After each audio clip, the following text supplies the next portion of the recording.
दोस्तों, सबल आर्मी की तरफ से एक पोस्ट शेयर किया गया जिसमें कहा गया कि यदि बी एन राव नामक ब्राह्मण व्यक्ति संविधान का मूल मसौदा तैयार नहीं करते तो संविधान का निर्माण नहीं हो पाता।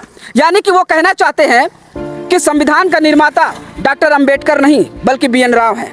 अब उन्हें कौन बताए कि बी एन राव मूल मसौदा तैयार नहीं किए थे बल्कि कच्चा मसौदा तैयार करने में थोड़ी सी मदद की थी। दोस्तों, कच्चा मसौदा तैयार करने की जिम्मेदारी 6 लोगों की थी जिसमें बी एन राव भी थे।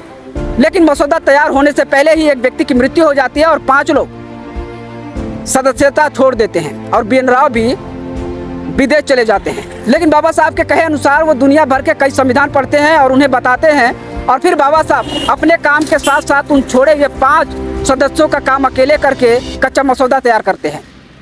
लेकिन पक्का मसौदा तैयार करने से पहले ही बी एन राव इस्तीफा देकर विदेश में सेटल हो जाते हैं। खैर, बाबा साहब अम्बेडकर पक्का मसौदा तैयार करते हैं और फिर उसे संविधान सभा में ले जाकर पेश करते हैं। लेकिन यही संविधान का निर्माण नहीं हो जाता, बल्कि संविधान सभा के द्वारा लाए गए 7,643 संशोधनों में से 2,473 संशोधनों पर बहस होती है जिसमें बाबा साहब अपनी तरफ से अकेले होते हैं। देखो, अगर संविधान निर्माण कर्ता के बारे में हमसे पूछोगे तो मैं तो अम्बेडकर को ही कहूँगा।